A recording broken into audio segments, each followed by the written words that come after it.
KCP&L crews are working 16-hour shifts to restore electricity to the remaining 8,300 people who have been without power since the storms Thursday and Friday nights. Repair crews from Iowa are in Kansas City helping today, and KCP&L volunteers spent another day handing out dry ice to people to help them keep the food in the freezer frozen. We're hoping to get the bulk of the customers back on, but, we'll have to wait and see about tomorrow. We've handed out about 25 tons of dry ice. We've had about 50 employees volunteering their time to do it. KCP&L says it will have to wait to see how many customers actually get electricity tonight before they make a decision about the dry ice again tomorrow.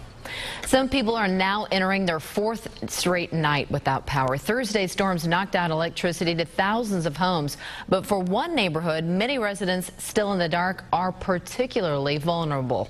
Jake Peterson caught up with the crews and those still waiting for the lights to come back on.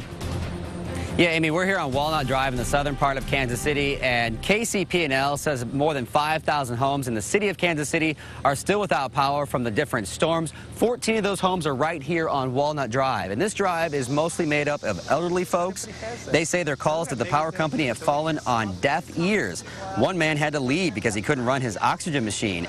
KCP&L says the storms knocked out 238,000 people originally. They've been working through the weekend to get people back on. They say strong storms from yesterday slowed their efforts even more, but they do have 95% of their customers back online. But when you're one of the ones who have spent days in the dark, that number doesn't really matter. Well, I got pets in the house. I've lost everything in my refrigerator and freezer. We can't go anywhere because we don't have a security system, and nobody would give us an answer. And every time we called, it was, we can't answer it. So that's frustrating. And KCP&L says they do have automated systems for callers because it could take hours before they could get service for everyone that calls in after a storm. But there is an option to talk to an operator. This is the second largest storm the company has ever dealt with. They had outages from Sedalia to St. Joseph. And the good news here is about a block away, 2 hours ago, we saw some KCP&L crews come here to start servicing some lines. They say these people in this area should be back on by sometime tonight. Now, depending on when your power went out, most people, just about every customer, they say, should be back on sometime tomorrow. We're live here in Kansas City. Jake Peterson, NBC Action News. In some neighborhoods, the fallen trees are out of the way, but the problems are just beginning for homeowners. Yesterday, we showed you a huge tree that fell on Rachel and Rick Mason's house. Today, the tree was removed so the couple can see how much it damaged their home.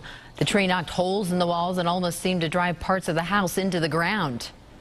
This door used to shut very easily, and now it... So that kind of shows it. I don't know what they're gonna say, but it just seems like the whole house is settled in an odd way.